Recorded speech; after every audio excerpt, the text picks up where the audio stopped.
मैं शिवानी, एक story writer. एक शाम मैं अकेले समुंदर के किनारे बैठी अपनी अगली कहानी के लिए टॉपिक सोच रही थी कि क्या लिखूं। तभी किसी ने मेरे पीछे से आवाज दी, क्या मैं आपके पास बैठ सकती हूँ? मैंने मुड़कर देखा तो एक नई विवाहित लड़की थी। मैंने कहा, हाँ आओ, बैठो। फिर हम दोनों के बीच बातें होने लगी। उसने कहा, वो यहाँ अपने पति के साथ आई है। मैंने बताया, मैं राइटर हूँ, कहानी लिखने का सोच रही हूँ पर कुछ अच्छा लिखने को नहीं मिल रहा। तभी उसने कहा, मैं एक कहानी आपको सुनाती हूँ, एक इंटरकास्ट लव की, राहुल और आयशा की। राहुल और आयशा की मुलाकात कॉलेज में हुई। राहुल को आयशा से पहली ही नज़र में प्यार हो गया। आयशा को भी राहुल की ओर एक अजीब सा खिंचाव महसूस हुआ। एक दिन राहुल ने आयशा से बात करने की कोशिश की, लेकिन आयशा डरकर वहां से चली गई। एक दिन एक छोटे बच्चे ने आकर राहुल को एक चिट्ठी दी, जो आयशा ने भिजवाई थी, और उसमें लिखा था कि वो उसे लाइब्रेरी में मिले। राहुल लाइब्रेरी पहुंचा और उसने आयशा से अपने दिल की बात कही। आयशा ने भी कहा कि वो भी राहुल से बहुत प्यार करती है, लेकिन उसके परिवार वाले ये कभी स्वीकार नहीं करेंगे, क्योंकि उनके धर्म अलग हैं। राहुल ने कहा, मुझे इन सब बातों से कोई फर्क नहीं पड़ता।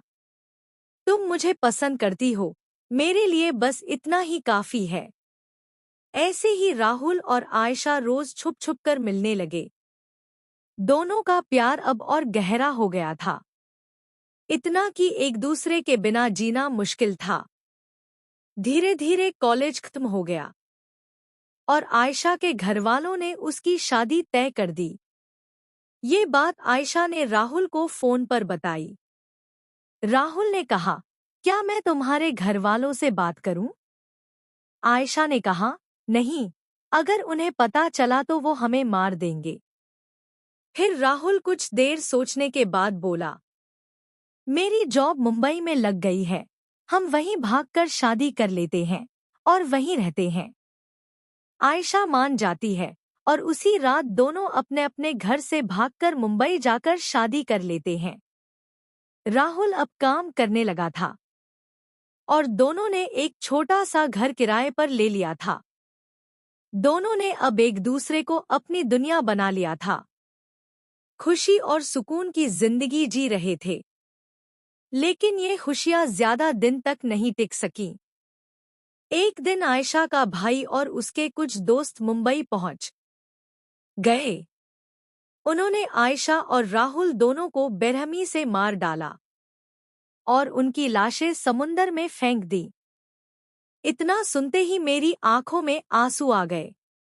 मैं चुपचाप अपने शब्द लिखने लगी। कहानी के बीचों बीच कहीं खो गई थी। तभी पीछे से एक आवाज आई, मैडम, आप यहाँ इतने देर से अकेली बैठी क्या कर रही हैं? मैंने कहा, मैं यहाँ अकेली नहीं, एक लड़की मेरे साथ बैठी थी, मुझसे बातें कर रही थी। पुलिस वाले ने कहा, मैडम, मैं आपको 3 घंटे से देख रहा हूँ। आप यहाँ अकेली ही कुछ लिख रही हैं। आप यहाँ से जल्दी चलिए। 3 दिन पहले इसी समुंदर के किनारे एक जोड़े की लाश मिली थी।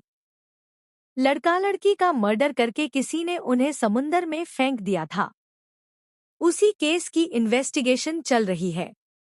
ये सुनकर मैं गहरे सोच में पड़ गई। कहीं वो लड़की आयशा की आत्मा तो नहीं थी, जिससे मैं अब तक बातें कर रही थी।